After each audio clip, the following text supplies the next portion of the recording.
Las opiniones y comentarios expresados en el siguiente espacio son exclusiva potestad de quienes lo emiten. Esta empresa televisora exime su responsabilidad o participación en los mismos.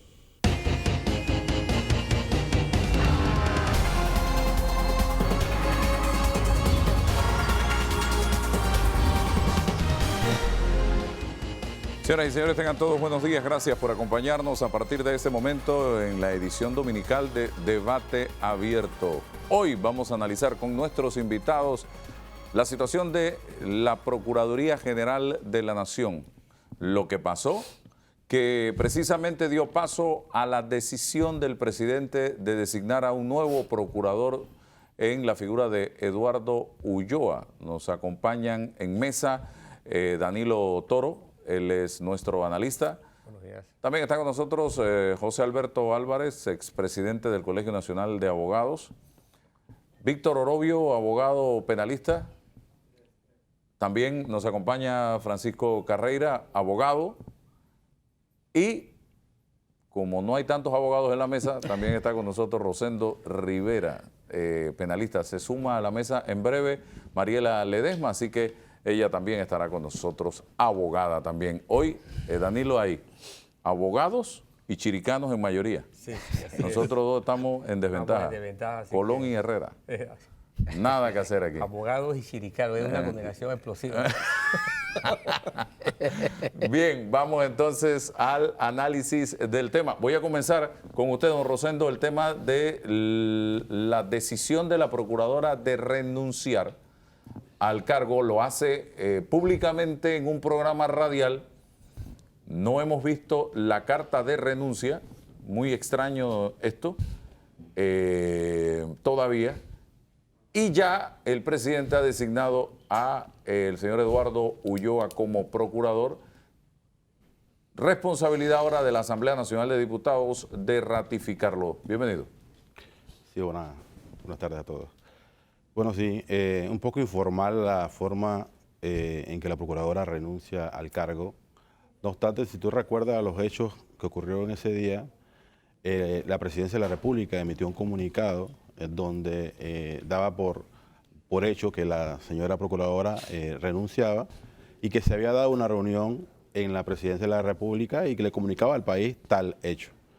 No obstante, sí, el formalismo que requiere en un cargo tan importante como este, debió la señora procuradora presentar una carta de renuncia como tal, ser recibida por el Ejecutivo e inmediatamente comenzar el escrutinio para la designación o escogencia del nuevo procurador. Esto no se ha dado, pero al final, como estamos en un mundo cambiante, la tecnología creo que nos ha rebasado la formalidad.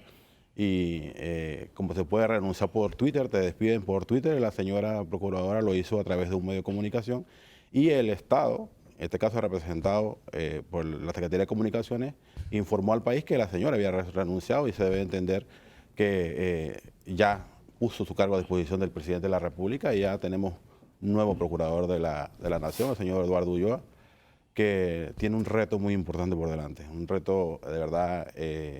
Creo que el común de los panameños no saben qué representa el Ministerio Público para la democracia del país. Tenemos un Ministerio Público fuerte y la figura del señor Eduardo Ulloa creo que va a llenar ese vacío que hace rato tiene el Ministerio Público con la Procuradora General de la Nación, Kenia Porcel. Acabo de escribirle a una persona muy allegada al presidente de la República, me reservo el nombre, donde le decía que estamos grabando un programa de debate abierto sobre el tema del Ministerio Público y que necesito saber si la procuradora finalmente presentó su renuncia por escrito. Y su respuesta es no sé. Si dentro de Palacio una persona que tiene por qué saberlo me responde de esa manera, esto está extraño, o sea, y yo insisto en el tema es porque ya aquí se ha renunciado a renuncias irrevocables. Sí. Usted lo sabe, aquí el señor José Raúl Mulino presentó por escrito su renuncia irrevocable al puesto y después renunció a la renuncia irrevocable. Con la única diferencia en este caso, Sí. que es el presidente quien designa directamente y no necesitaba aprobación de la Asamblea. En este caso, por ser el cargo de procuradora tan importante que requiere la intervención de dos órganos del Estado, debió llevarse a través del formalismo, una renuncia por escrito, recibida en el Ejecutivo y luego comunicada al órgano legislativo con el nuevo nombre del procurador. Así debió ser.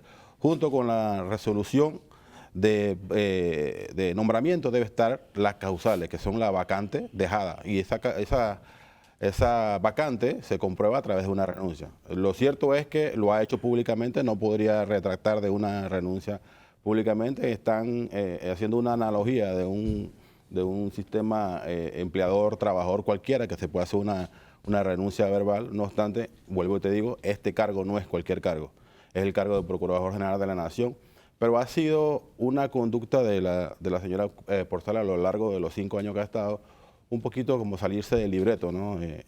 Anteriormente, si vamos a recordar un poco, no veíamos un procurador haciendo tanto rueda de prensa para asuntos de casos sensitivos. Eso lo vimos en este Ministerio Público y creo que le ha inyectado una tónica diferente a la que es la administración del Ministerio Público y no quiso despedirse sin hacer la diferencia, ¿no? Creo que al final lo hizo. ¿Qué legado nos deja la administración Kenia Porcel a los panameños, a la justicia de este país, a juicio suyo? Bueno, tiene positivos y negativos. Positivos porque sí es cierto, se hicieron investigaciones importantes, no obstante lo negativo que se puede rescatar, que se puede señalar de la administración es que creo que su justicia o la persecución del delito ha sido selectivo desde el primer momento. Selectivo porque no se investigó a todos los que tenían que estar investigados dentro de los casos más sonados o de alto perfil, como lo señalaba ella, caso de Odebrecht, caso FCC. Las causas de que ella saliera del Ministerio Público develó que efectivamente la justicia había sido manejada señalando con el dedo a quién y a quién no. Yo espero que el nuevo procurador haga un recuento de todos esos procesos. Se puede pedir una auditoría y está en todo su derecho de hacerlo. Yo, si fuera él, lo haría por salud, lo haría. Una auditoría de todos los procesos, un examen de las fiscales que han estado llevando a cabo, que han estado a cargo de estos procesos, porque hay causas, como el caso Odebrecht, al que se le pidió extensión y que la Corte se lo rechazó, en que yo no culpo al órgano judicial cuando un juzgado le señala a una fiscal: puedes investigar el tiempo que quieras, siempre y cuando no ordenes la detención de alguien. Y la fiscal lo primero que hace es ordenar la detención para que se le restrinja su tiempo. Yo creo que los abogados que estamos sentados, que somos litigantes, que estamos sentados en esta mesa, sabemos que el Ministerio Público puede tener un proceso a lo largo de un tiempo indefinido, siempre y cuando no atente con derechos fundamentales de una persona, que provoque que un juez tenga que entrar a velar por esos derechos. Y en su momento creo que la fiscal, específicamente Zuleika Moore, violó los derechos conscientemente de lo que hacía. Y eso provocó que efectivamente más adelante no podamos seguir un caso de Odebrecht, producto que ya la Corte decidió que no puede seguir un caso. Entonces es más fácil echarle la culpa al órgano judicial por las falencias que tengo yo como fiscal. Y creo que hay una serie de procesos que están en la misma situación, en donde el órgano judicial le comunica al Ministerio Público: no puedes hacer esto si haces esto, y eso es exactamente lo que hacen para entonces provocar el conflicto. Y la señora Procuradora llegó incluso a criticar decisiones de la Corte, producto precisamente de estas actuaciones de sus fiscales. Las defendió a capa y a espada. Yo pienso que ahí debió ser un poco más comedida. No lo hizo.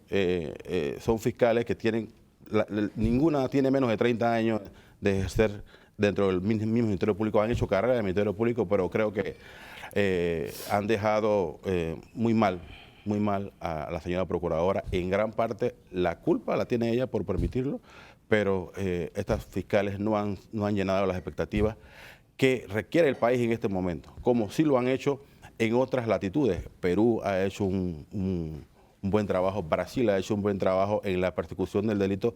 Panamá se ha quedado por su justicia selectiva. Señor Francisco Carreira, legado que nos deja Kenia por ser al país desde la perspectiva del Ministerio Público como procuradora durante 5 años.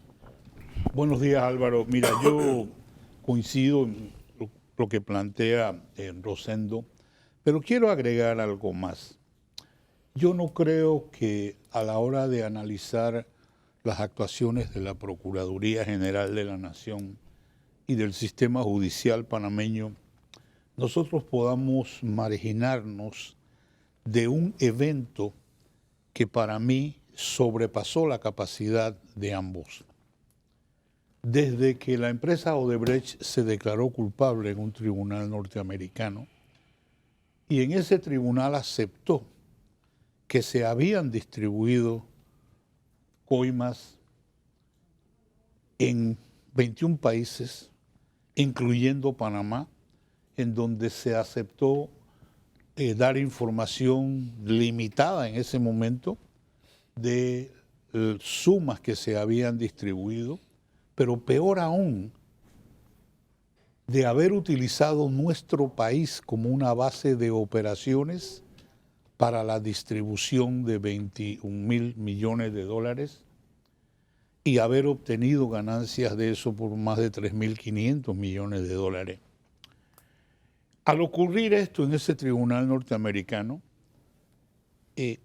lo que ha significado esto es que de repente nos cayó una tonelada de confirmación de algo que en Panamá se venía hablando, que era de todo ese manejo de sobreprecios y de todo de parte de estas empresas constructoras.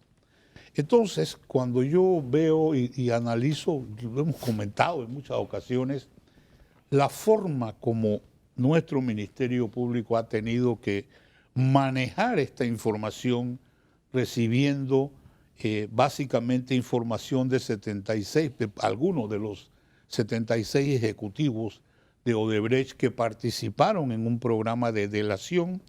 Aquí es en donde yo siento que esto comienza a quedársele grande al sistema judicial panameño. ¿Por qué? Porque hay un efecto de la política panameña en base a esto.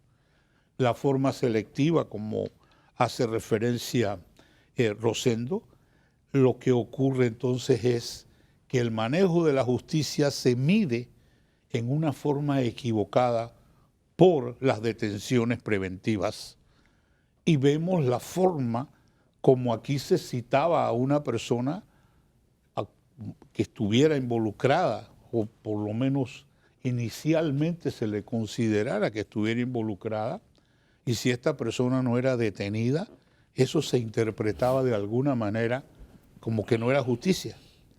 Y yo creo que parte del tema que tenemos que comenzar a medir aquí en algún momento es la garantía de la presunción de inocencia. En Panamá tenemos que respetarla más de lo que lo estamos haciendo hasta ahora. Y por eso es que las acusaciones que se le hacen al Ministerio Público de el manejo de detenciones, sobre todo dentro de estos casos sonados, es por el hecho de que no hay personas detenidas. Por el otro lado, yo creo que al sumársele a esto las revelaciones que hay dentro de los Varela Leaks y la forma como esto surge a la nación, ahora se confirman detalles, eso sabemos que es ilegal, sabemos que requiere de alguna manera alguna confirmación de ciertos eventos por lo que se ha dicho de que han estado manipulados, pero cuando comienzan a coincidir los eventos que allí se mencionan con las actuaciones que hay, entonces sí nos deja un mal sabor porque se confirma un manejo del Ejecutivo del Ministerio Público. Hasta el momento yo no he visto a nadie presentar una prueba de que lo que aparece en esos Varela Leaks es falso. Decirlo muchos. Sí, por supuesto. Pero probarlo nadie. Y yo creo que ahí es en donde vamos a ver ahora vamos a decir, la nueva etapa que le debe tocar al procurador Ulloa, que va a ser qué cantidad de denuncias surgen de ese tema de los Varela Leaks, en adición a todos estos casos sonados que hemos tenido. Pero él puede iniciar una investigación sin que eso sea judicializado. Yo creo que se requiere que la gente presente denuncias. Para entonces que un juez decida. Por supuesto que es más, yo creo que ya hay algunos anuncios de personas que ya han presentado denuncias y esto lógicamente va a seguir porque yo no creo que en este momento haya una comprensión total de todo el material que se ha revelado en ese tipo de... Pero la primera baja de esas filtraciones y la única que se ha dado es la de Kenia Porcel. Por supuesto, la procuradora... Porque aquí no hemos visto al Contralor decir nada, magistrados que fueron señalados ahí decir nada, siguen actuando como si nada. Por eso es que esto le va a complicar un poco la existencia al nuevo procurador, porque lo que está heredando es de verdad una montaña de situaciones extremadamente delicadas. Y yo creo que ya el tema para mí no es qué nos deja lo que ha ocurrido hasta ahora con la procuradora Porcel, es hacia dónde vamos a ir y cómo esperamos nosotros que el próximo procurador sea de verdad exitoso, tenga un manejo que por lo menos pueda satisfacer la información básica que surge de aquí. No hay duda, de acuerdo a los estándares de Odebrecht, que de los 9.000 millones de dólares que se manejaron en contratos en Panamá, hay una distribución de 1.800 millones de dólares. Ellos aceptan que es el 20%. Lo han aceptado tanto en Estados Unidos como lo han aceptado en las delaciones. Entonces, ¿qué nos va a preocupar a nosotros? Son 1.800 millones. Vamos a asumir que no lo sean. Pero son 1.500, perfecto. Aún así, tenemos un nivel de corrupción extremadamente grande. Y eso es parte de lo que este país tiene derecho a saber, porque es información que se maneja y yo creo que ahí es en donde viene el efecto de la interferencia del Poder Ejecutivo mirándolo hacia atrás en la Procuraduría General de la Nación. Y es el reto más importante que va a tener ahora el procurador Ulloa en el sentido de su relación con el Ejecutivo. Ya el presidente Cortizo ha dicho, yo no me meto en esto es un problema de ellos, lo ha expresado hasta inclusive con la Corte Suprema, y creo que ese debe ser por lo menos un paso inicial muy importante para determinar que no hay esa relación hasta ahora de cercanía o de que el Ejecutivo es el que de verdad controla. Creo que de eso va a depender mucho cómo todo este legado, porque el legado hasta ahora es problema. Hay situaciones delicadísimas aquí. Hoy al inicio, antes de que iniciáramos el programa, estábamos hablando de las cosas que hay que cambiar dentro del sistema penal acusatorio para hacerlo todavía más eficiente. Y creo que esto es parte de todo un trabajo que le va a tocar al procurador Ulloa y a su equipo. Bien, José Alberto Álvarez, ya Laurentino Cortizo, presidente de la República, cumplió en su primera etapa nombrando 3 magistrados que han generado reacciones muy positivas por parte de la población panameña. Por otro lado, nombrando al señor Ulloa como procurador, reacciones en su gran mayoría, si hacemos el balance, positivas de la población panameña.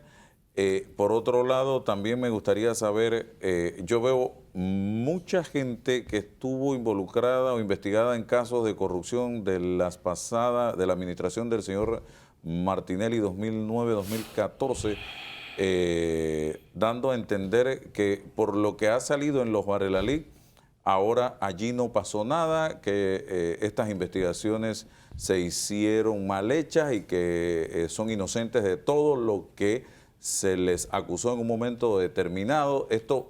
¿Cuál es su balance de esta situación? Y el legado que nos deja Kenia Porcel a la justicia panameña luego del cambio, me comenta, señor Álvarez.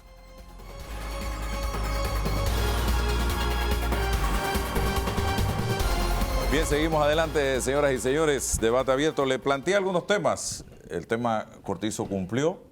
Ahora es responsabilidad de los nombrados si asumen o no su responsabilidad.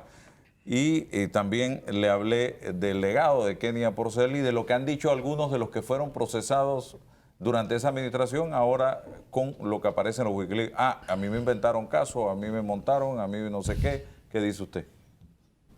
Mira, antes de entrar exactamente a lo que me preguntas, debo aclarar algo, porque el caso Odebrecht, si bien es cierto, el tribunal, el segundo tribunal superior, y aquí ustedes los que tramitan, dijo que no era causa compleja, la Procuraduría interpuso un amparo y eso está en manos de la Corte Suprema de Justicia, quien será la que tendrá la última palabra si ese caso es o no es causa compleja y el Ministerio Público pueda seguir investigando.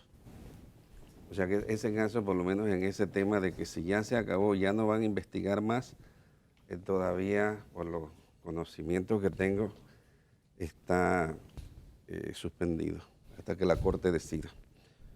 Otro tema es que recuerdo que en febrero del 2017, cuando se discutía en la Asamblea, el tema que iba a dar lugar a las delaciones superpremiadas, nosotros como colegio de abogados manteníamos una férrea posición en el sentido, los representantes nuestros penalistas instruidos y con conocimiento del tema procesal estaban instruidos a oponerse a el secretismo de ese famoso acuerdo, pero bueno, los diputados de la Asamblea lo aprobaron como está y hoy tenemos los resultados de que las personas quieren conocer qué contiene el arreglo, el acuerdo, y nadie sabe.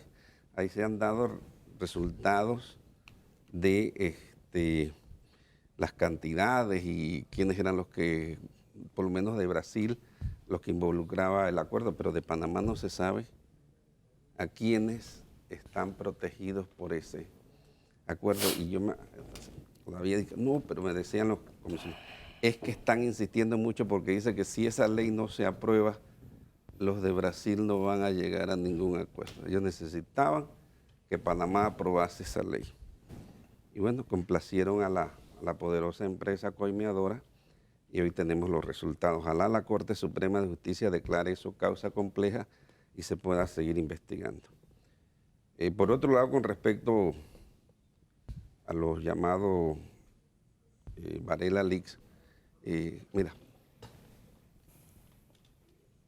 recuerdo que tú organizaste una concentración pro justicia, hasta me pediste que hablase y creo que después al final habló Guillermo Márquez Amado, pero también se hizo por esos días sin todavía tener el tema muy, muy claro hacia dónde iba la justicia. Recién se inauguró el gobierno de Varela. Fuimos en una manifestación, íbamos por España y conversando con un empresario, le dije, oye, ustedes se quejaban de que el gobierno de Martinelli o algunos los habían presionado para ser los socios. Vayan y pongan las denuncias. ¿Tú conociste alguna denuncia? No. Entonces, en el caso de los Varela Leaks están mencionados muchos empresarios de que fueron a través de funcionarios públicos, a través del sistema que tenía el gobierno del expresidente Varela, fueron a veces presionados. Yo todavía de ellos no he visto ninguna denuncia.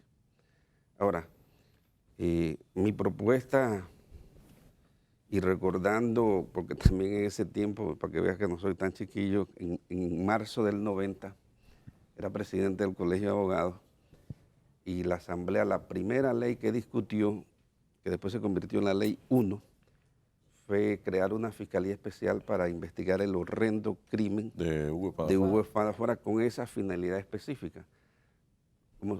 Ojalá. Eso le costó el puesto a Nicolás Ardito Barleta. Bueno, pero no, eso fue después, en el año 85, porque él quiso nombrar una comisión investigadora, porque en ese tiempo era vicepresidente del colegio, el presidente era Jorge Fábrega.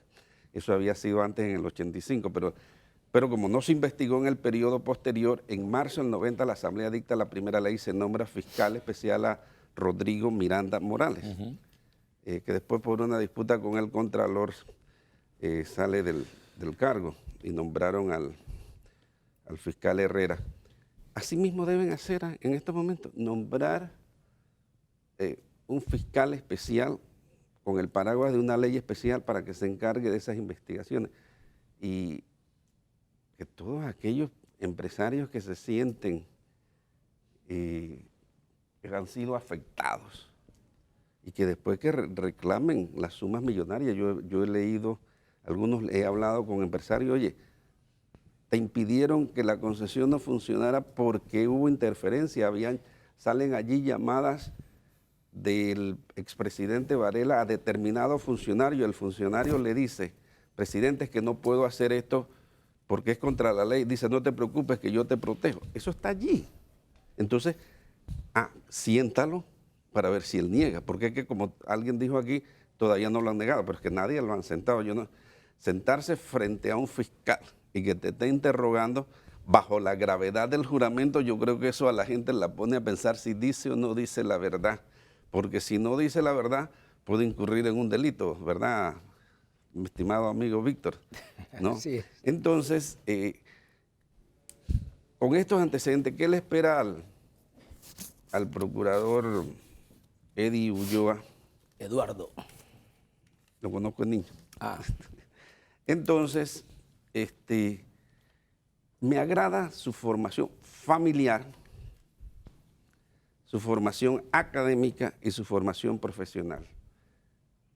Yo, y no me voy a apartar de eso, he dicho que la Procuraduría debe estar en manos de un defensor de la sociedad de los ciudadanos, no de un penalista de esos que en su trayectoria se haya distinguido por defender a presuntos delincuentes, porque la mente de nosotros, como la mía, está cuadrada en cuanto a que la prueba y en cuanto al sistema ese penal absolutorio. Asimismo, si un abogado de esos penalistas, esos que defienden presuntos delincuentes, va a la Procuraduría, entonces lleva esa mente de que, oye, cuidado con esto, cuidado con aquello, cuidado con esto. Pero alguien que no tiene esos atisbos de protección extraciudadana va con el deseo de servir a la comunidad. ¿Y cómo sirve a la comunidad? Persiguiendo, como dice la ley y la Constitución, el delito. Por eso en un periodo de mi vida, mi candidato y usted lo sabe, ¿verdad?, a procurador fue mi querido coterráneo Francisco Carreras, que no tiene nada que ver en ese tiempo con el penal, un abogado maritimista. Pero es que, mira, se lo decía José Antonio Sosa en estos días que me lo encontré. Fuiste el único que duraste los 10 años. No era penalista, adversario a morir. Ustedes eran, tú debes seguir en el PP. No. Bueno, pero eran del Partido Demócrata, adversarios del PRD, con muertos en el camino. Entonces, está revelando secretos aquí, ¿eh? No, pero si era cierto. Sí, no, yo estuve como no. Sí. Cuando él fue procurador, ya yo no estaba en el PP. No. En la democracia cristiana. Exacto. Sí, en la democracia PP, cristiana. perdón, democracia cristiana. En la democracia cristiana en ese tiempo. Y entonces, ¿qué se necesita? Un hombre o una mujer. Ecuanimidad. Con templanza, con energía, viendo a la comunidad, no solamente los delincuentes y los presuntos delincuentes tienen infinidad de defensores de derechos humanos y aquellos que cuando se está una ley en la asamblea, entonces van allá, que pobrecito, que se van a hacinar, pero nadie se preocupa por la viuda que tiene que ver cómo manda a sus hijos a la escuela, que cómo los alimenta, ¿por qué? Porque un malandrín, pero allá, no, que mira que las cárceles están llenas y que no sé. Entonces le espera un gran reto al licenciado Ulloa Miranda de devolverle la credibilidad en la administración de justicia. Las décadas perdidas, la tarea fracasada de los gobernantes ha sido la justicia. En finales de los 80 se salió a las calles a pedir justicia, libertad y democracia. Bien que mal, hay democracia, cada 5 años la gente respeta las elecciones.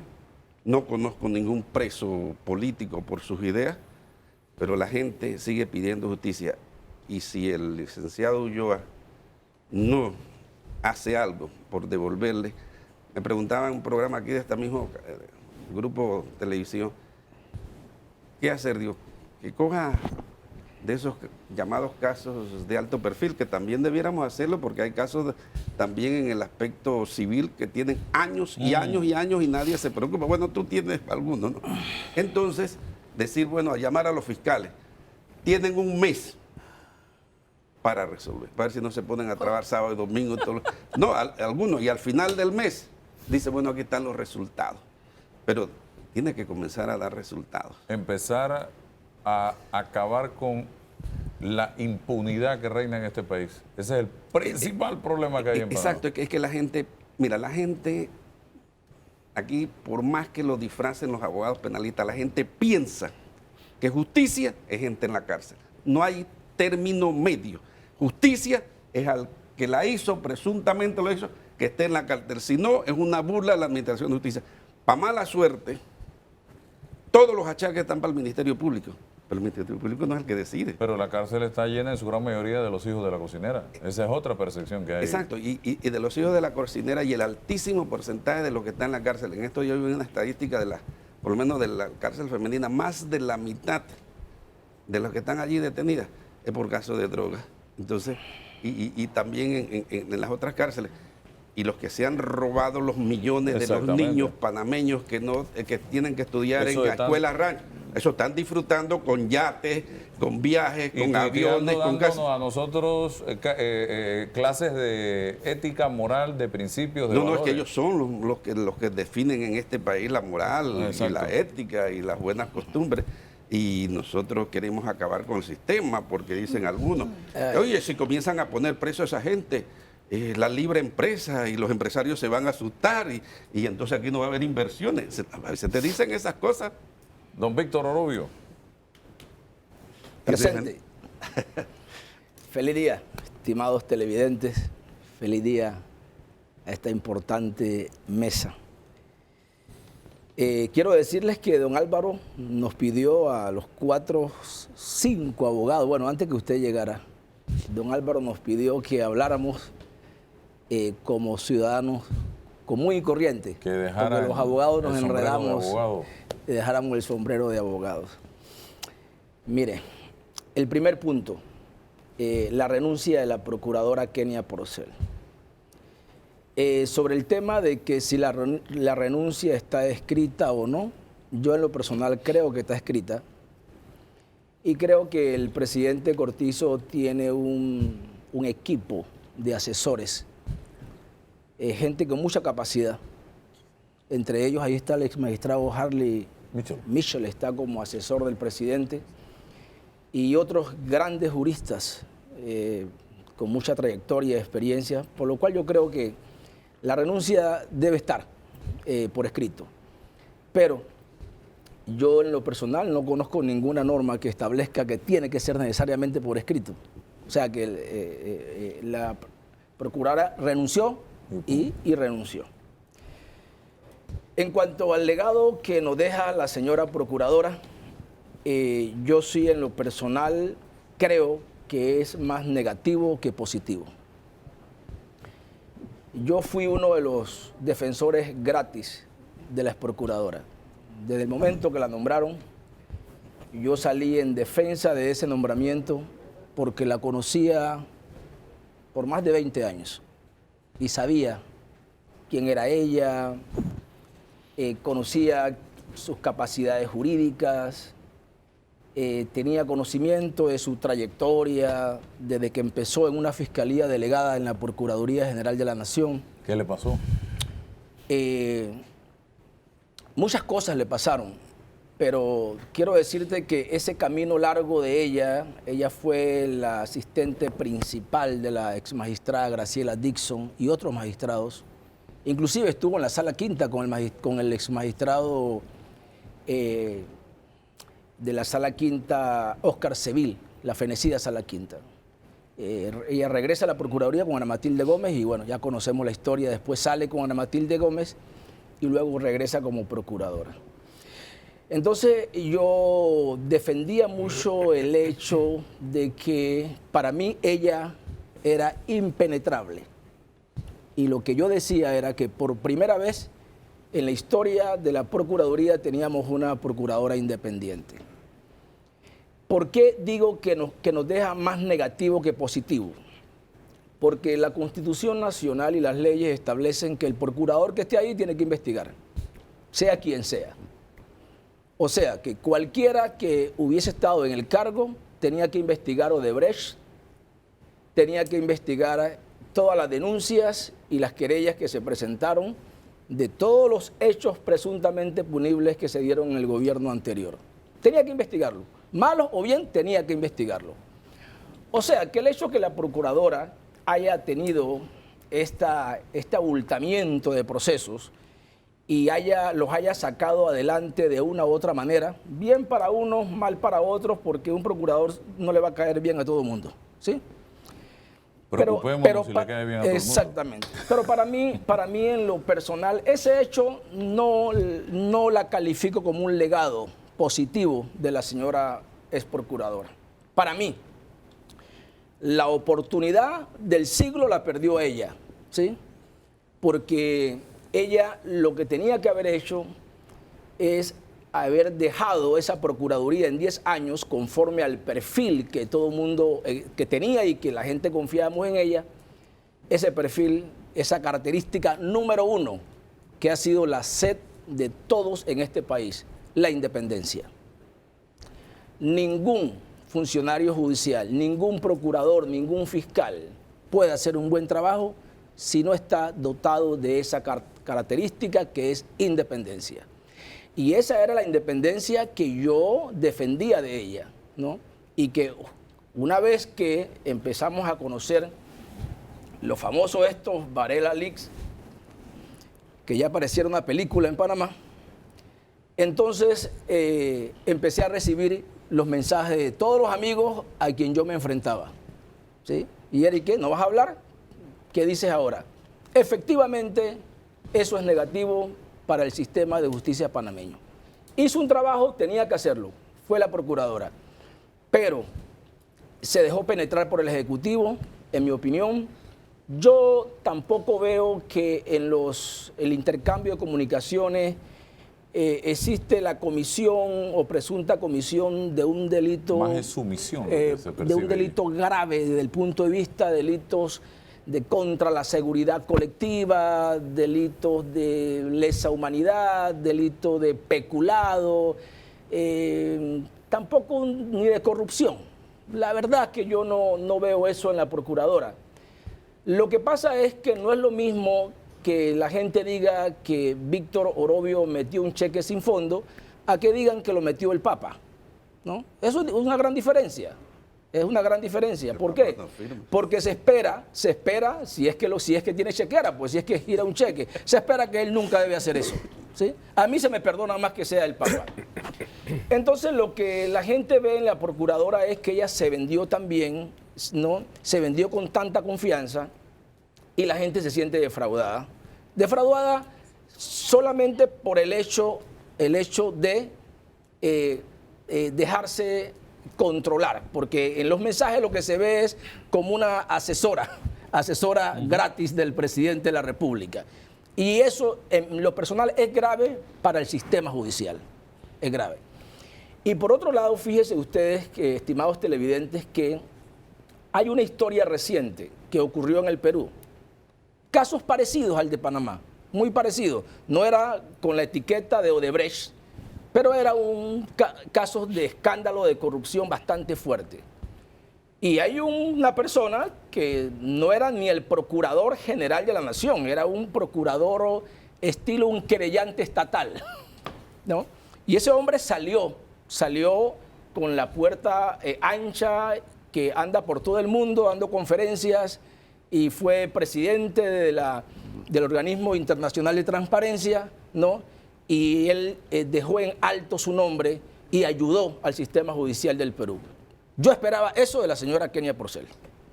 Eso lo esperaba. De tal suerte que, así como fui su defensor gratuito, pues hoy tengo que decir lo que siento. Y me parece que estoy bien frustrado, decepcionado, y tenemos amigos en común que conversamos bastante sobre este tema. Bien,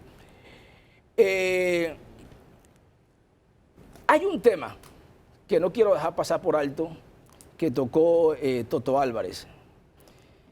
Mira, Toto, con relación al tema de que la justicia en Panamá tiene que verse únicamente con la gente en la cárcel, eso es muy peligroso. Eso es muy peligroso, Toto. Y te voy a decir por qué. Por toda la historia de la humanidad hemos tenido delitos. Delitos tradicionales y graves. ¿Sí? Homicidios, ¿no? Lo último, lo más moderno, que son los delitos financieros, porque es moderno, pero inclusive el tema del narcotráfico y la droga, eso es un tema hasta moderno comparado con la historia de la humanidad. Tenido crímenes horrendos. Siempre ha existido. Lo que nunca ha existido, Toto, ¿sabes qué es? Los derechos humanos. Eso sí es nuevo. Eso es nuevo. Y eso hay que respetarlo. ¿Por qué? Porque esa es la única garantía que tú tienes de evitar que todavía está ocurriendo en Estados Unidos, todavía ocurre, personas que después de haber hecho uso de la tecnología del ADN, después de 30 y 40 años, ¿no? Se han determinado que estuvieron presos injustamente. ¿Sí? Entonces, en este país jamás se puede vender un discurso como que la justicia en Panamá, y que para que la gente entienda que hay justicia, hay que meter preso a todo mundo. Eso no puede ser.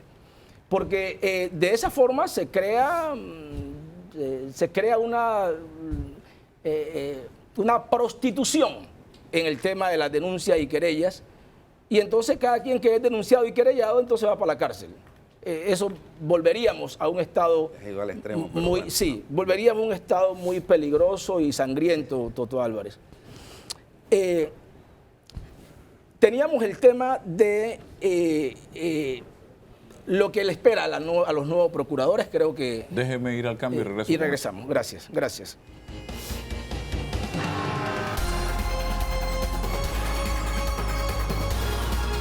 Bien, avanzamos, señoras y señores. Concluya con el punto de lo que le espera al señor Ulloa.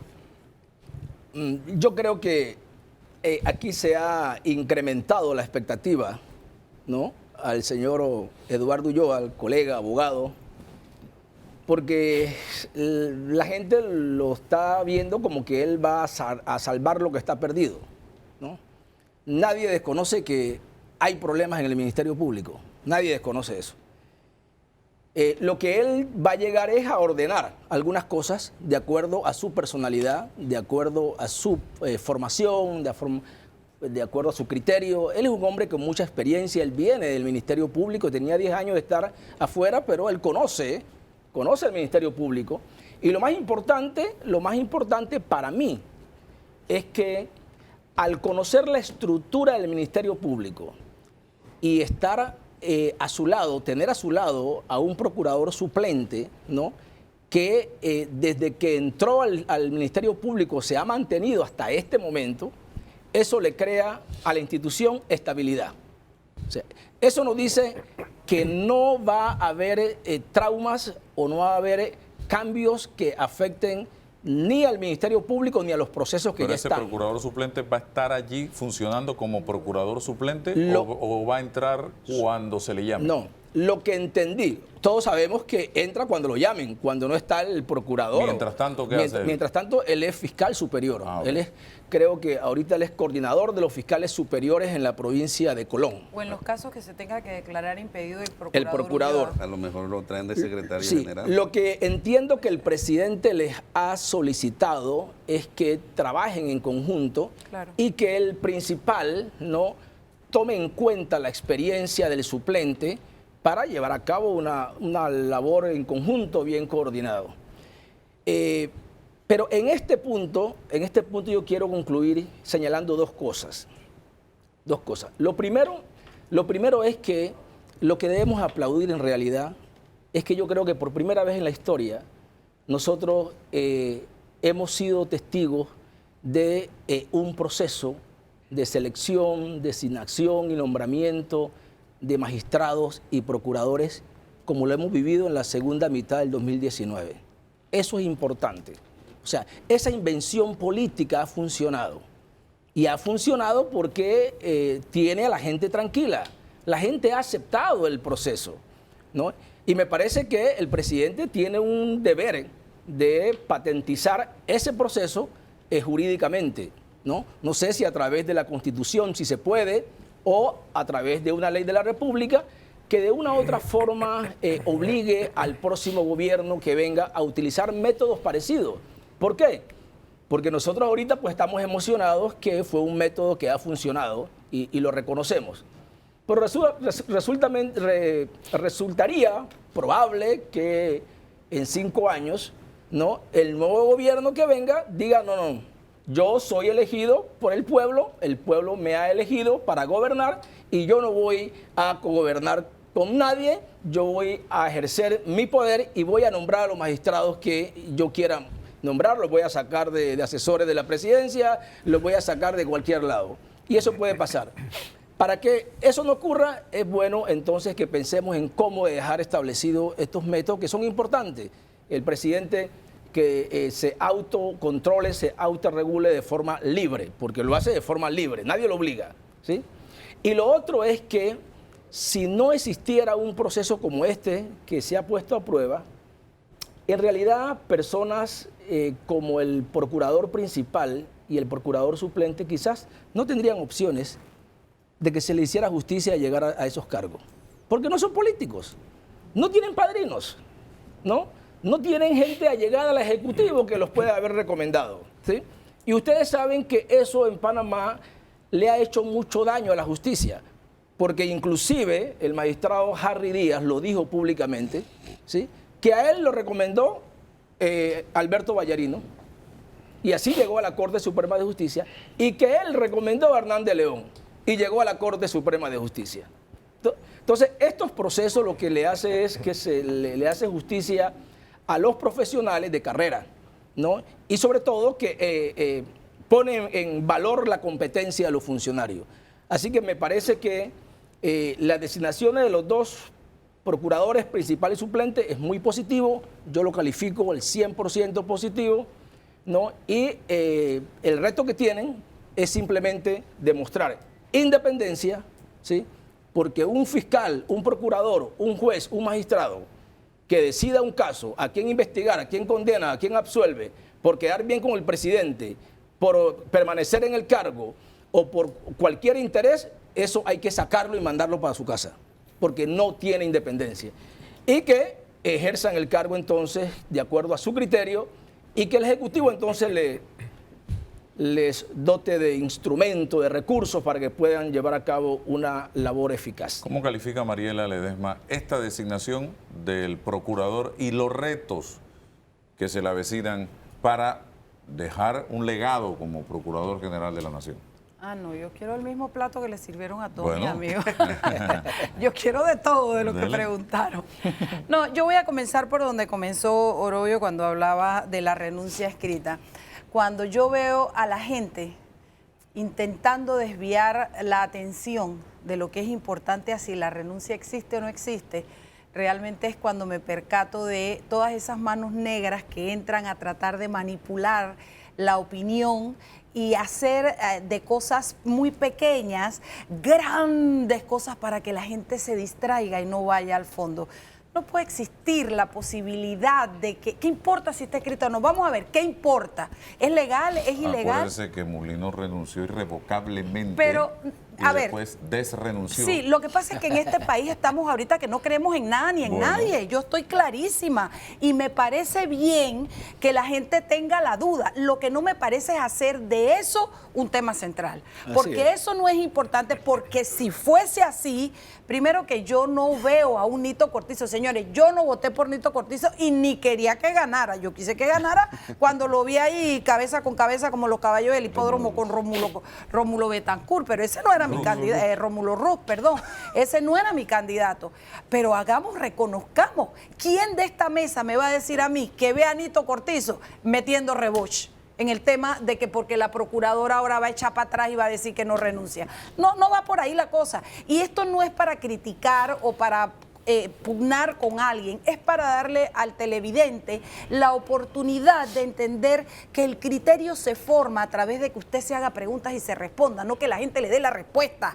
Eso por un lado. Saldo de la procuradora.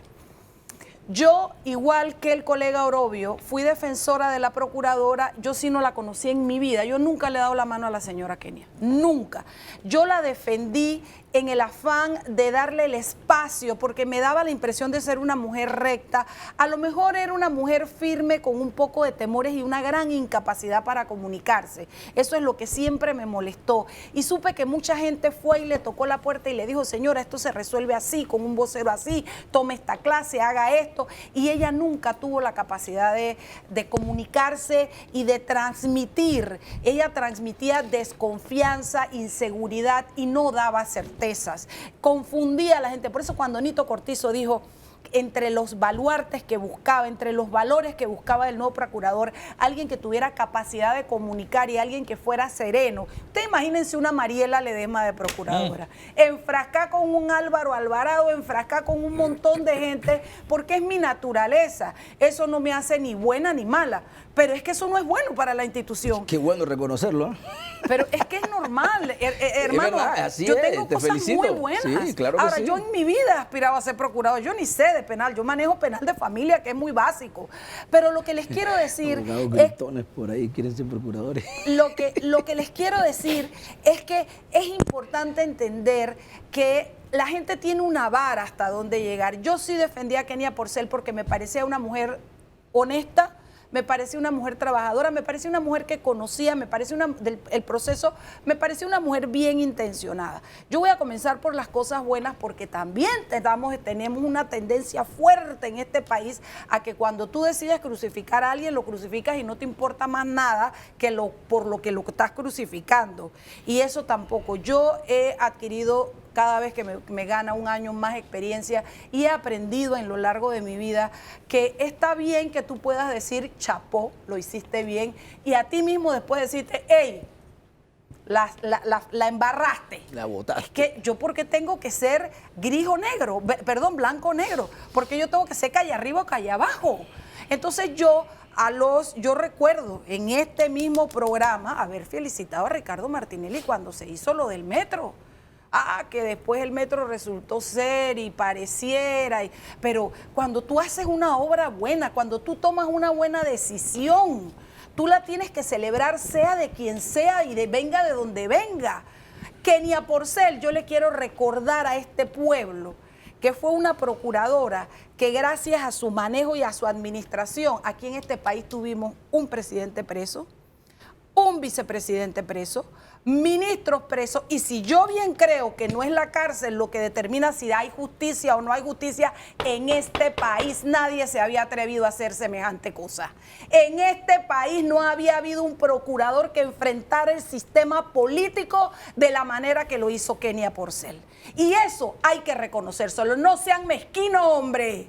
No sean cobardes de no decirle a la mujer las cosas buenas que hizo.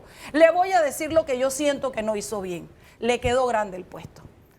Se sometió, no recordó la investidura de su procuraduría y se comportó con Juan Carlos Varela como que si fuera su secretario. Su jefe. Eso partiendo del hecho que todos aquí damos por cierto que lo de los Varela Leak es verdad.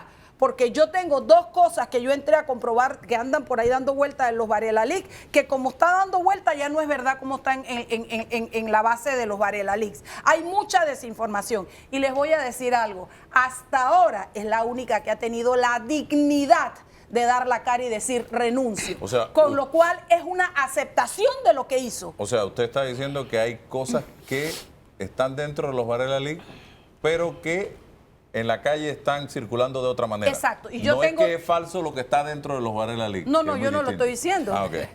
Y vamos a ver si es verdad o es mentira, y yo estoy de acuerdo con que se debe investigar. Pero lo que quiero decir es que tampoco podemos dar por cierto todo. Miren, ese cuento que yo dije, no, hombre, cuando eso llegó, mi shock fue tan grande cuando yo leí, dije, me voy de viaje, presidente, le voy a ir a dar un abrazo. Venga, señora, porque la voy a extrañar, porque yo dije, esta vaina parece el Chapulín Colorado y doña Florinda y el profesor Girafales. Y yo no puedo ver a Varela, lo veía en eso y más, pero no podía ver a doña Kenia Porcel en eso. Y yo me fui a la base de los Varela Leaks y eso está alterado. Y otra cosa más que ahorita no vale ni la pena entrar. Pero entonces lo que yo quiero decir es, démosle a las cosas el valor que tienen. démosle ser. ¿Qué hizo Kenia? Renunció. ¿Qué es para mí eso? Una aceptación. Es lo que podía hacer, pero a ver si Ayub Prado renunció. Cecilio A ver Sedalice. si Sedalice renunció. El Háblenme de Contralor. cobardía, háblenme de valentía, háblenme de caras duras en este país. ¿Ah? Entonces, reconozcámosle a la mujer lo que tiene, no sean mezquinos, no le tengan miedo a esa parte. Me dolió mucho verla sometida a un papel de secretaria informativa. Esperaba más de ella. Creo que, no, usted no, a mí no me va a esto, no, todavía no. Creo que el ella tiempo me está- tendría que haber hecho un mejor esfuerzo y creo que fue muy decepcionante y creo que después de eso no había otra posibilidad sino irse. Ulloa, yo creo que le estamos poniendo la vara a ese hombre muy alta. Él no es Superman. Yo lo conozco muy tangencialmente, he tenido intercambios de conversación con él, no es mi amigo, nunca me tomó un café con él, no conozco a su familia, del foro nos conocemos. Me da la impresión de que es un hombre muy serio, le admiro ese recorrido que ha hecho desde su kinder hasta su universidad en escuela pública, bien formado, autoformado, y es una esperanza para un pueblo de allá afuera de la clase media que cree en la educación para salir y como movilidad social. Sin embargo, yo no espero que Ulloa cambie la institución. Yo no creo que Ulloa va a cambiar. Eso es muy grande para ese muchacho. ¿Yo a qué aspiro? A que sea independiente y a que trabaje en la institucionalidad del Ministerio Público, en preparar a los fiscales, en sacar las lacras que todavía quedan de nombramientos que se hicieron de 10 años para acá, que no está bien. Espero que no haga persecución de brujas adentro y además que dignifique la institución, porque aquí nos lavamos la boca hablando mal y exigiendo, pero no le damos respeto a determinadas instituciones. Yo creo que es un excelente nombramiento. Coincido con Orobio que a mí lo que más me cautivó de todo esto y lo que me ha renovado las esperanzas es el procedimiento. Y el procedimiento, yo no coincido en que hay que patentizarlo. Es que yo creo que el procedimiento es el fruto de algo, es el después. Lo que hay que tener es voluntad. Y lo que yo vi en Nito Cortizo es una voluntad de darle al país un proceso de certeza y de darle a la justicia una nueva, ¿cómo se llama eso? Esperanza en esto. Bueno, también quería decir, yo no creo que vale la pena. Vámonos al cambio, por favor. No, vamos con Danilo. Oye, Para ver, ¿hay esperanza, Paco, yo hablo Danilo, antes que tú. con lo que está pasando en este momento? Vamos al análisis. Bueno, esperanza siempre hay, ¿no? Y sobre todo en el que no tiene nada, el que más es lo que más queda. Cuando la esperanza se pierde, cuando ya la gente no siente que no tiene nada que perder, entonces ya estamos frente a un quiebre de la historia. Siempre que ha habido revolución es porque los actores determinantes consideran que no tienen nada que perder. Y cuando hay quiebre de la historia hay trauma social. Creo que en esta ocasión el país está tratando de comprar oxígeno, es decir, está tratando de exteriorizar esperanza, porque aún se resiste a llegar al estadio en que ya no tenemos nada que perder. A pesar de que en materia de administración de justicia, creo que lo hemos visto todo. No creo que nos falta nada por ver ya. De una par de décadas para acá, creo que ya todo lo que se tenía que ver, todo lo no imaginable se ha convertido en realidad. El pasado, bueno, resulta interesante desde el punto de vista docente, porque revisar el pasado nos permite aprender la experiencia de una Kenia Porcel pasando como máxima regente del Ministerio Público, nos deja lecciones sobre el papel que debe cumplir un procurador, la estatura que debe tener desde el punto de vista de su jerarquía, desde el punto de vista de su capacidad para dirigir y para defender e imponer posiciones que considere viables desde el punto de vista profesional. Sin embargo, Panamá es un país minúsculo, pero con grandes pretensiones. Panamá ha sido siempre un país muy pretencioso y realmente la gente en Panamá, cuando llega a un puestito de poder, tiene la costumbre de comportarse como Carlos V, ¿no? Faraones. Sí. Y esta tendencia muy nuestra nos impide tomar las lecciones adecuadas. Nuestro pasado es muy rico y aunque está muy pronto, el presente, el pasado todavía de la procuradora Kenia Porcel está corriendo todavía en tiempo, en sus últimos momentos en tiempo presente, deja lecciones que aprender sobre cuál es el comportamiento que debe tener un funcionario como un procurador de la nación. Ya los presentes en esta mesa han dejado ver aspectos positivos y aspectos negativos. Pero ¿qué consecuencias deja este equilibrio que se quiso hacer aquí? O no, tal vez no un equilibrio, este juicio valorativo de la gestión de Kenia Porcel. Dos cosas me quedan muy comprometedoras que se ha dicho en esta mesa. Uno es que este es un país sobre el cual pesa una corrupción determinante. Eso quedó en la mesa y me dejó una sensación todavía de que tenemos un saldo, una pérdida, un saldo neto de pérdida. Tenemos un país terriblemente afectado por una corrupción determinante. Y este tema no va a ser resuelto por un procurador nuevo. Este es un tema que desborda con creces la presencia o la voluntad investigativa de un procurador o la voluntad administrativa de un procurador. Pero puede sentar las bases. Por supuesto, él puede sentar las bases, pero la percepción de cambio tiene que venir de un conjunto de actores y el conjunto de actores todavía tiene mucho que demostrar. Creo que el presidente Cortizo dio un paso significativo con la anécdota que contó, porque esa anécdota él hubiera podido dejar allí donde la dejó y no hacerla pública. Del señor. Exactamente.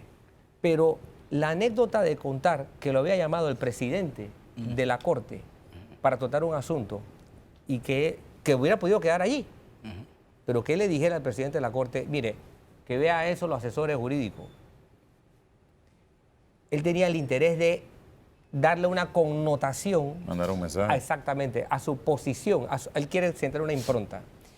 Y si él quiere reducir los contactos con la Corte Suprema de Justicia, mandando ese tipo de mensajes porque él no tenía por qué hacerlo público, creo que es una señal clara de lo que se puede gestar desde el Ejecutivo.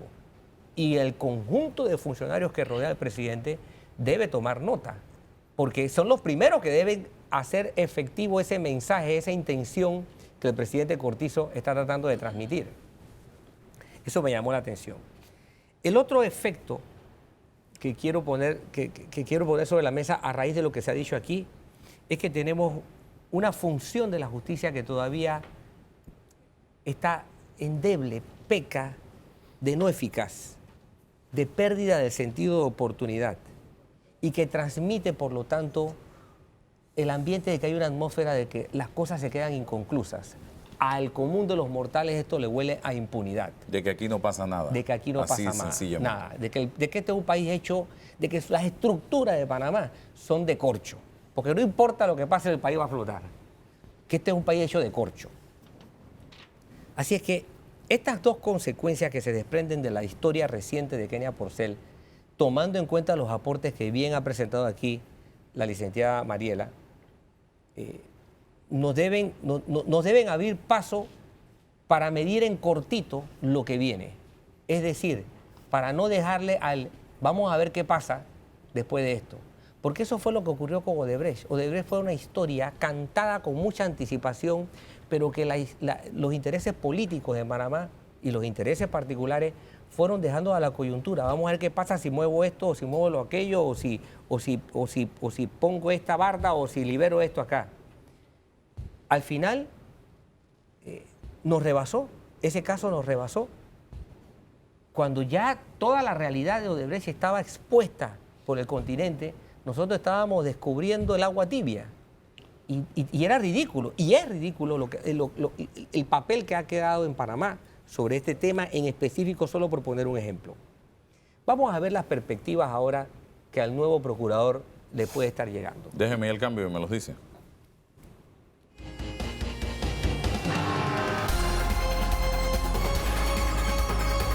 Avanzamos, señoras y señores. ¿Qué perspectiva le esperan y qué expectativas hay en las poblaciones de Panamá? Y fíjense que no dije en la población panameña, porque los aquí presentes son una población. Y los ciudadanos no abogados son otra población. Y los que están en la cárcel son otra población. Y las víctimas de los delitos son otra población. Pero una cosa que me llama la atención es que ya para el mes de octubre, el 98% del presupuesto del Ministerio Público estaba consumado.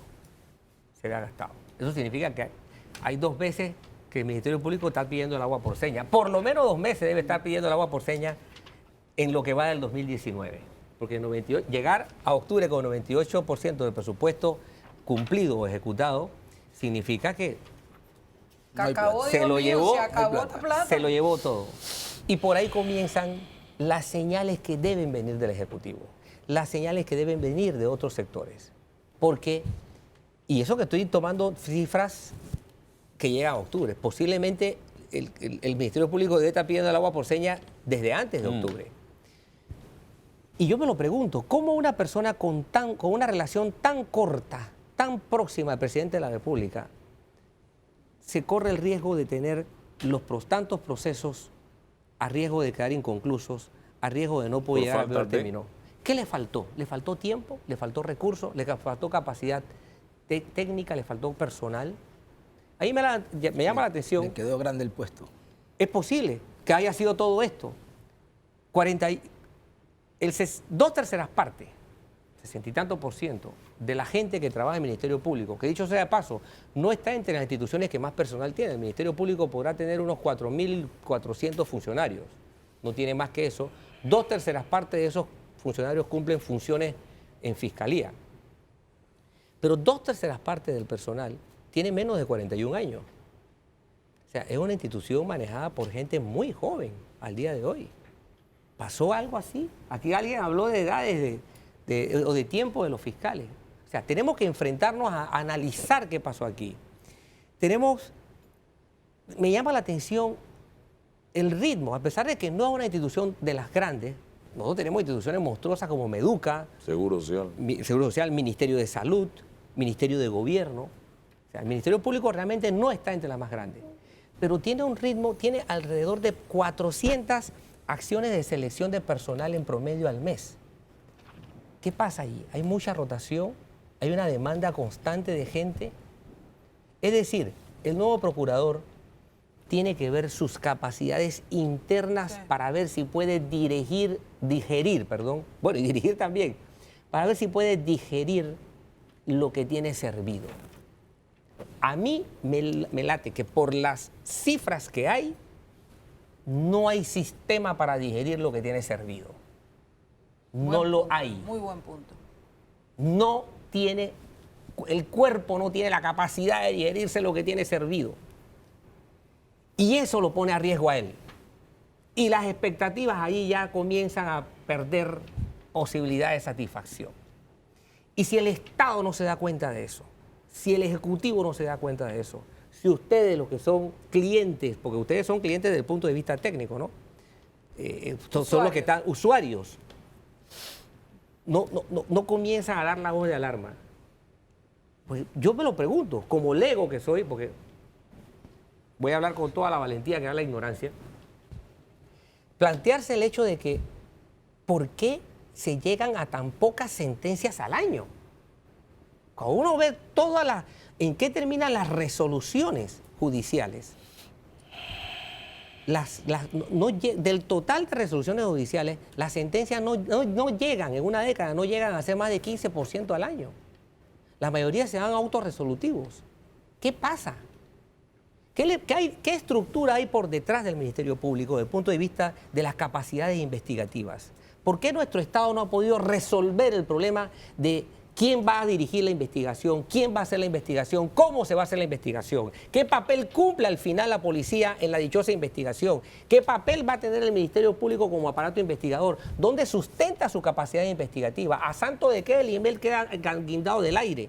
O sea, hay tanto que resolver desde el punto de vista de estructura que yo realmente todavía le tengo un enorme signo de interrogación al potencial del nuevo procurador. O sea, él puede tener el mejor CV del mundo, el mejor currículo, pero con lo que tiene servido, mi hermano, puede rebasarlo. La cosa realmente las cifras no me dejan ver un panorama, por lo menos que pueda decir, este es el santo que nos va a hacer el milagro. Vamos a darle la vuelta a la mesa con una interrogante, a ver qué piensa cada uno de ustedes. ¿Qué debe hacer a partir del 2 de enero, don Eduardo Ulloa? Rosendo Rivera. Antes de entrar a responder esa pregunta, sí quisiera aclarar lo que supuestamente aclaró Toto de un punto que dije referente al caso de Brecht. Mira, buscando la noticia referente a lo que ocurrió en este caso de Brecht, ¿por qué yo le achaco la responsabilidad a los fiscales anticorrupción?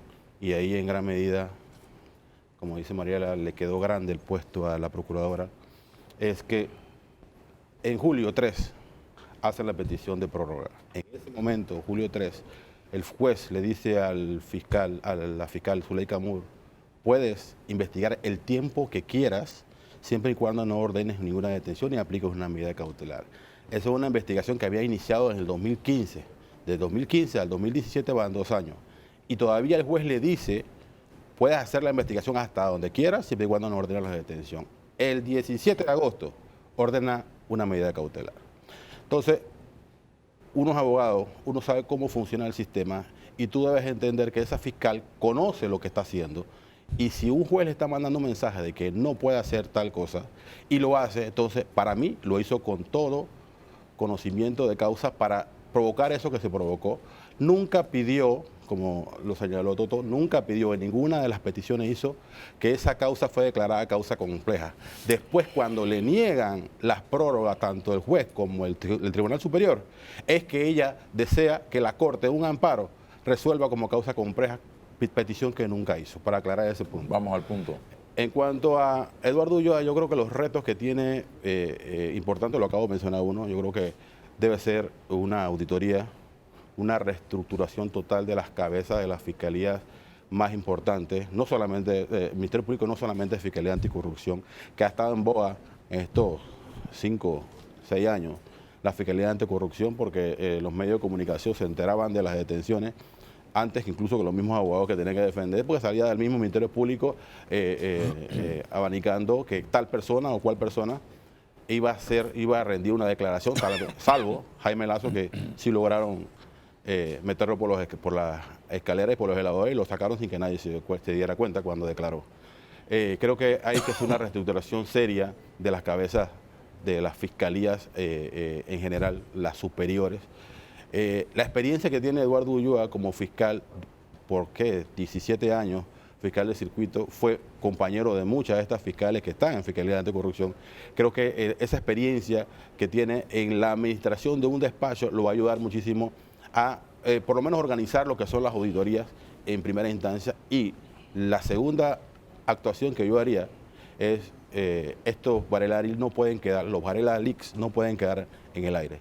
Yo creo que así como en su momento se creó una fiscalía especial para investigar homicidios y situaciones importantes para el país, debe crearse una fiscalía especial para investigar solamente, porque eso, ahí hay mucha tela que cortar, sí hay delitos claros, no señalados entre Varela y Kenneth Porcel, pero sí Varela señalando, ve que solamente te van a tomar declaración jurada. ¿Quiénes toman declaración? El Ministerio Público. Entonces, si Varela está diciéndole a Jaime Lazo, ve que solamente te van a tomar declaración jurada, que no te van a aplicar ninguna, entonces ahí hay algo que investigar. Y yo creo que son, creo que 25 megas, 25 sí, de información que no va a poder investigarlo una fiscalía normal con otros procesos que deba estar llevando. Creo que debe crear una fiscalía especial. Una vez se inicie la acción, creo que también, si no recuerdo, el expresidente de la República presentó una denuncia por su filtración y ahí se va judicializando, que es lo que tú preguntabas, esa información que permita al nuevo procurador crear una fiscalía especial a la mano con el Contralor, porque no hay presupuesto, no tienen los recursos, pero sí es importante que el país sepa o se investiguen esos hechos a fin de determinar qué es bochinche, qué son información malintencionada y qué es realidad. A ver, don Francisco Carrera, el 2 de enero, ¿qué debe hacer Ulloa a partir de ese momento? Mira, yo creo que lo primero que hay que hacer aquí por vía de política judicial, lo que dice Rosendo ya internamente dentro del despacho, pero yo creo que en Panamá para adelantar temas de justicia hay una responsabilidad primero de ver ese tema de las fianzas. Para nosotros no puede seguir siendo una medida de éxito cuánta gente está detenida, cuando el derecho humano a la libertad y la presunción de inocencia está por encima del capricho de un fiscal. Esto no es cuestión de querer ver gente detenida, porque yo creo que lo que primero tenemos que entender es que cuando hay un delito, no necesariamente tenemos que crear otras víctimas. Y tener una persona que tiene el arraigo con la comunidad, el trabajo, tiene su casa, tiene su familia, ¿qué sentido tiene que esa persona pierda su trabajo, ponga a su familia a pasar necesidades, simple y sencillamente por decretar una detención preventiva? En esos abusos es donde tenemos que tener una política judicial muy clara. Y esto no es nada más responsabilidad del procurador, pero el procurador es el responsable de este tema.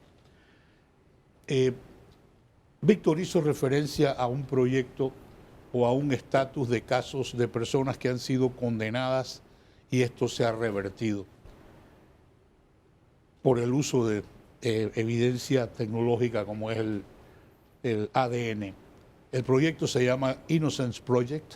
Al día de hoy tienen 182 personas que han recibido su libertad porque el uso de esa tecnología ha demostrado que las personas no eran culpables.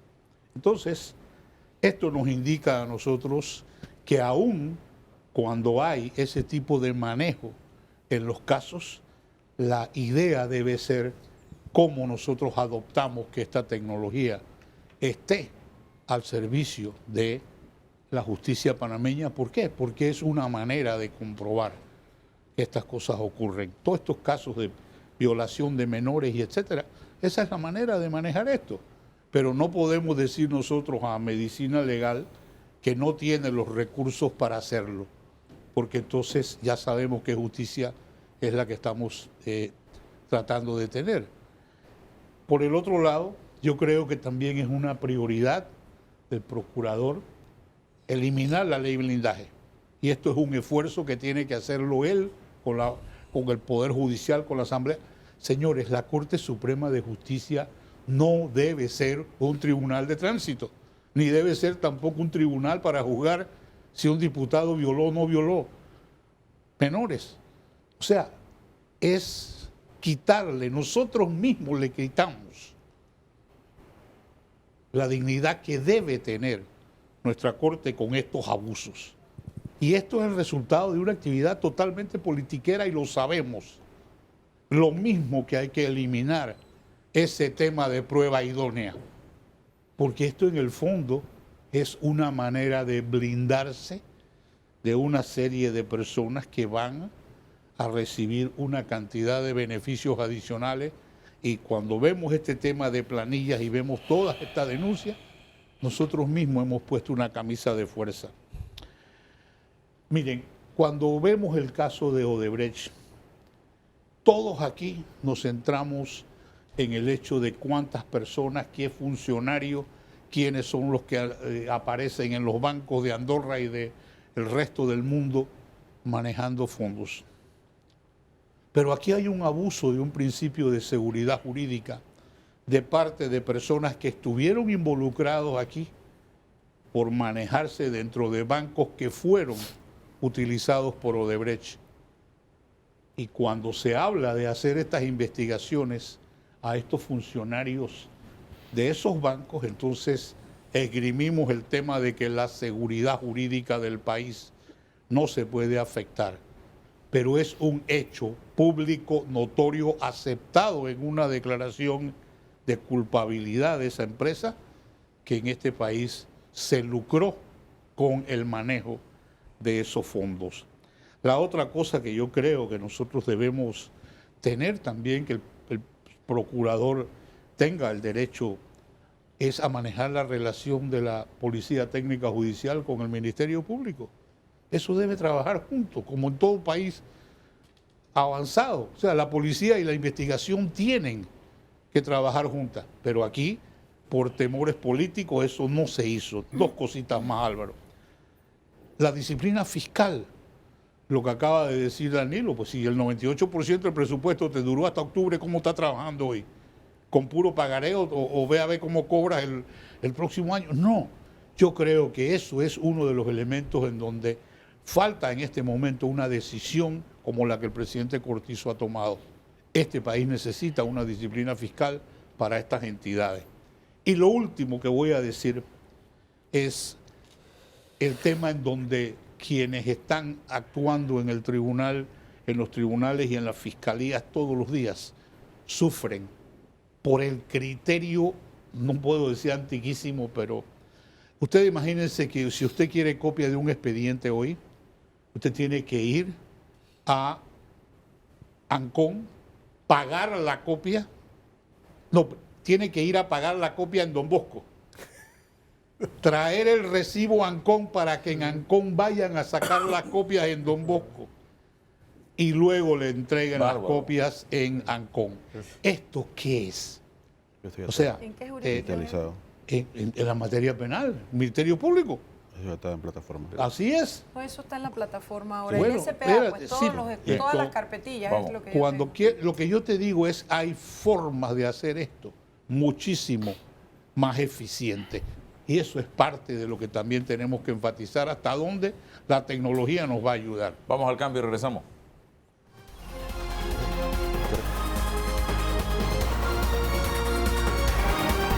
Bien, avanzamos, señoras y señores. Señor Álvarez, 2 de enero entra el señor Ulloa. Dígame, ¿qué tiene que hacer? Retomo las palabras de Mariela. Llega temprano. Sí, el 2 de enero tiene que ir a tomar posesión, porque ahora va a ser ya nombrado, ratificado, pero después tendrá que tomar posesión formal e ir a la Casa de Porras. No sé si está funcionando la Casa de Porras o seguirán allá en Balboa. Mariela dijo algo muy concreto y que lo hemos repetido por allí. Si allí a la Procuraduría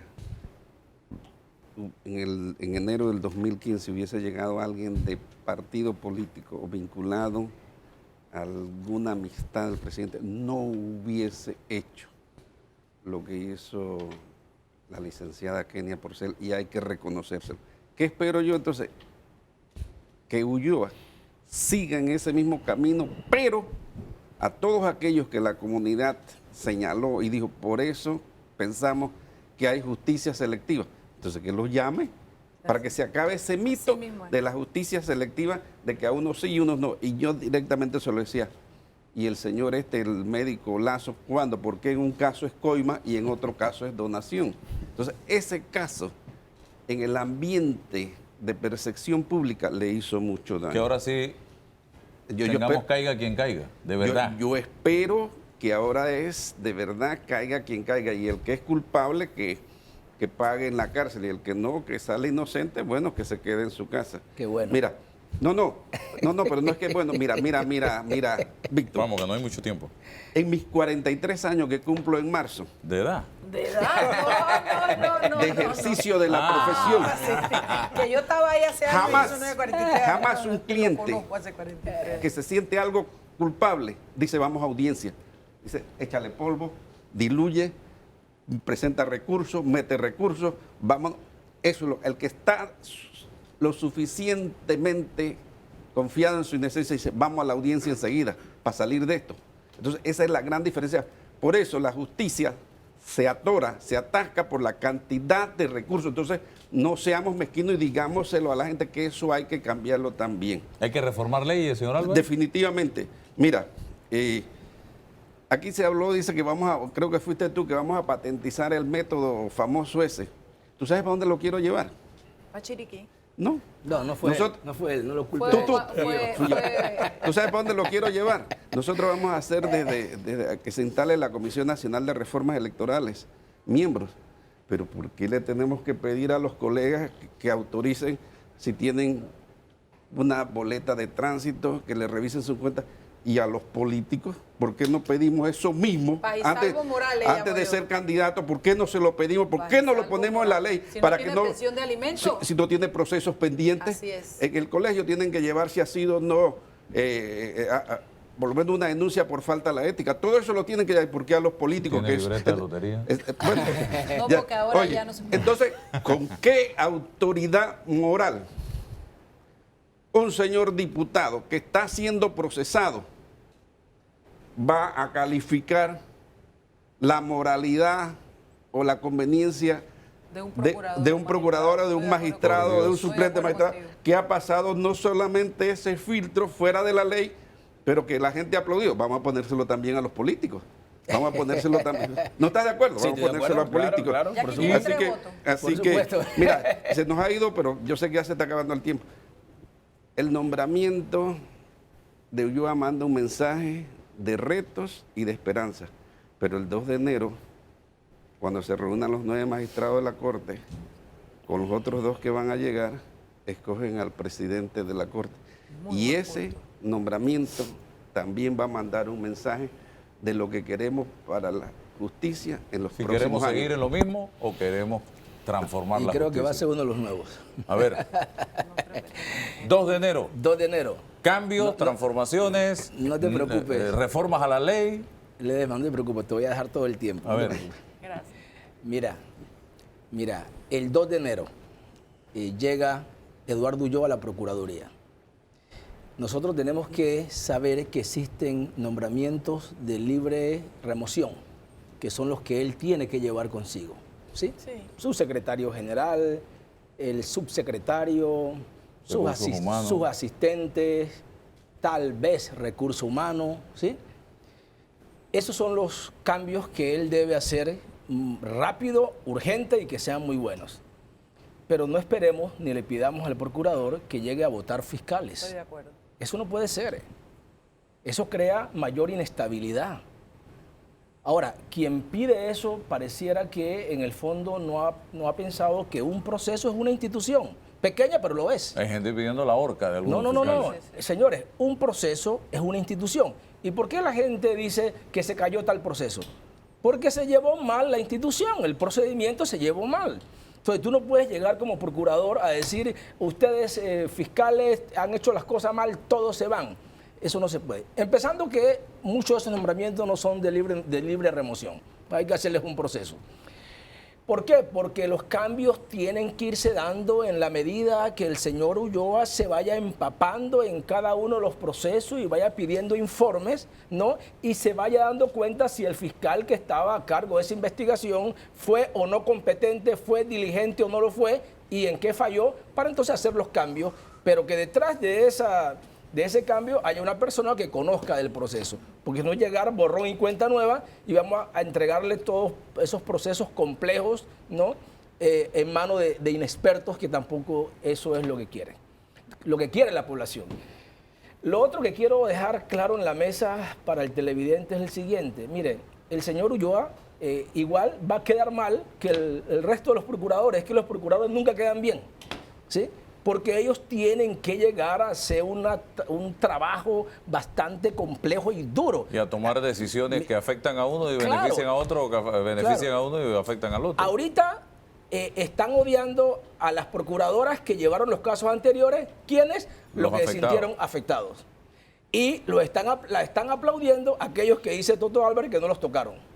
Si llega Ulloa, se cambia la torta. Puede que se cambie. Puede que se cambie la torta. Entonces Ulloa va a llamar a aquellos que fueron beneficiados y entonces esos van a odiar a Ulloa. Y van a venir a los medios y le van a dar plomo y le van a sacar todos los trapos. Entonces eso hay que entenderlo. ¿Qué yo espero del procurador Ulloa? Yo tengo buena expectativa porque, vuelvo y repito, es un equipo, ¿sí? Él como fiscal y el procurador suplente, también fiscal, ambos conocedores tienen un buen equipo. Y que sigan incrementando el tema tecnológico en las investigaciones, que es muy importante, que Paco lo acaba de mencionar, inclusive el tema de ADN, que yo lo mencioné inicialmente, pero entre otros, el tema del crimen organizado y la delincuencia transnacional se persigue, se enfrenta mucho con una buena tecnología. La tecnología es más importante que muchas veces la presencia de policías en las calles.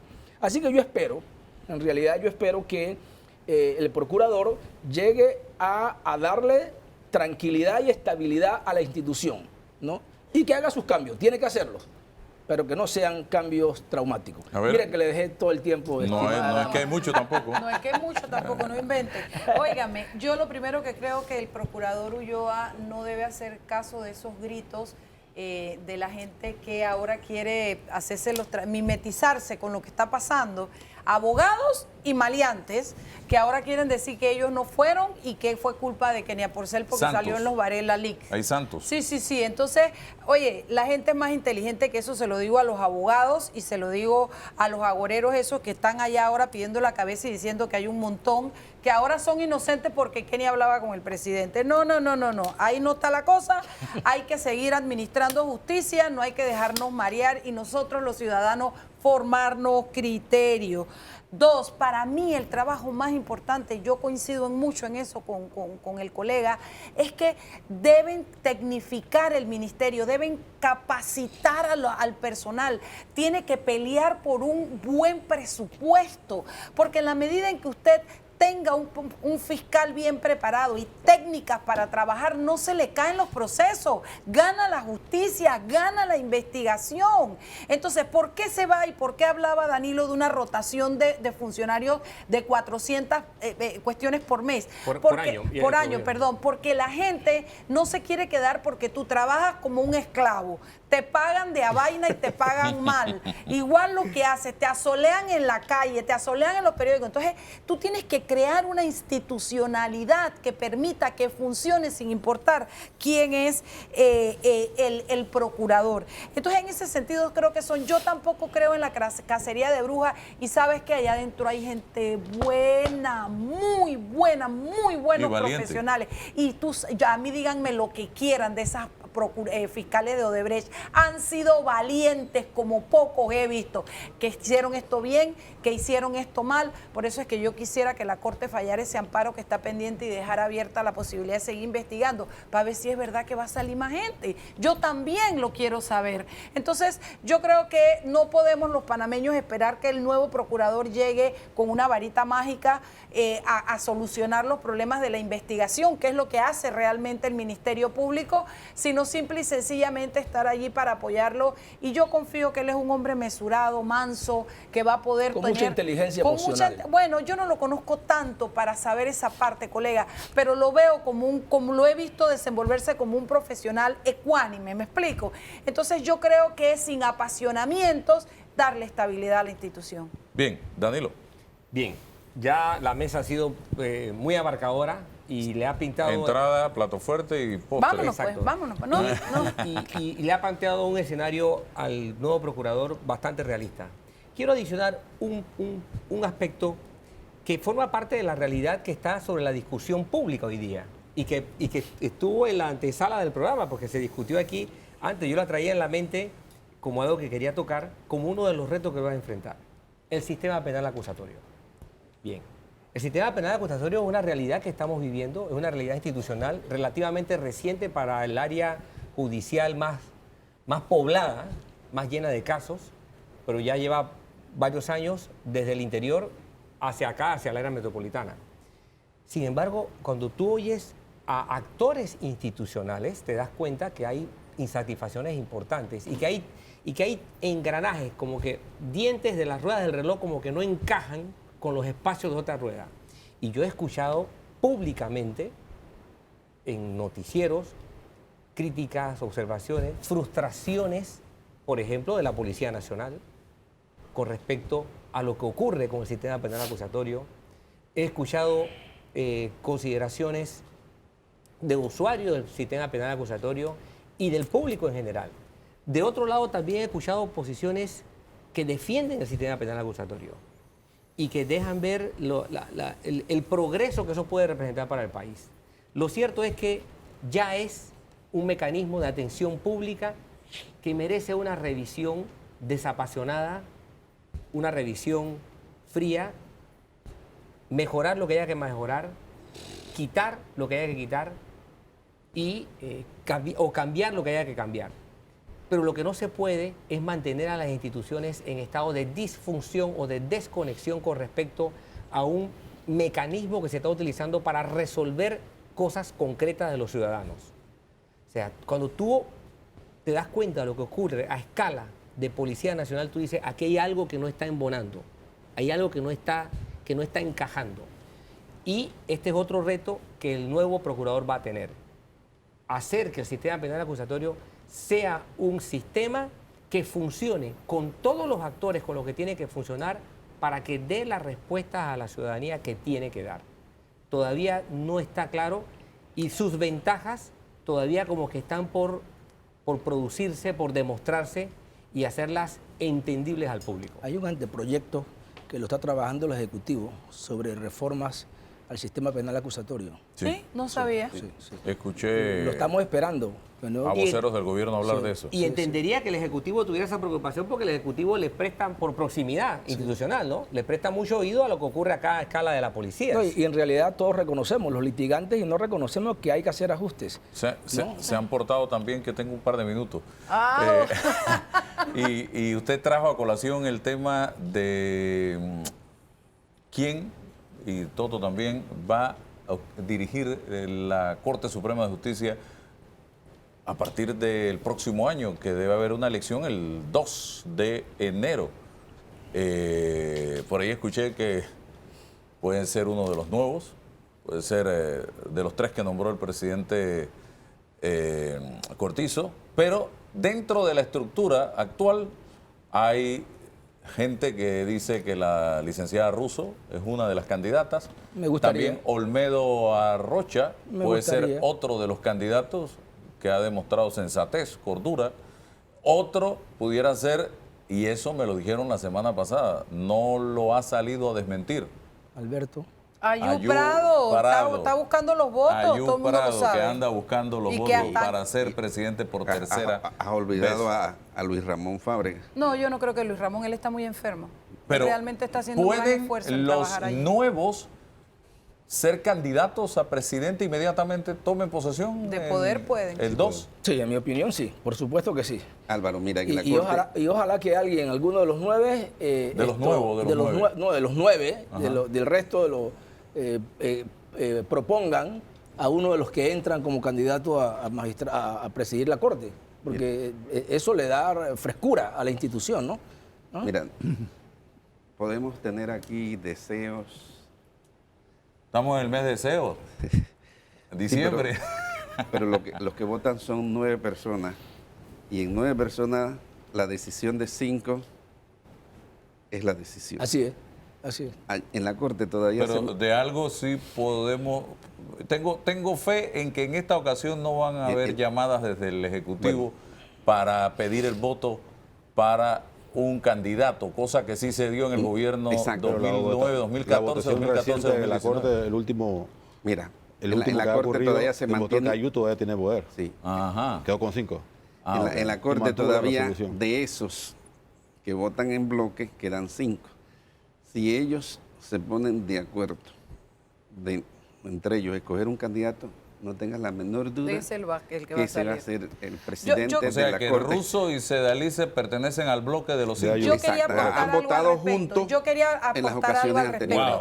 Wow. La votación de ayer frente a la posibilidad de bajar la resolución esa que ahora hace De que las Totacamun Ayú Pradun sea el que recibe todos los pinchazos y todo y sea un hombre cuestionado como está con ese poder dentro de la Corte.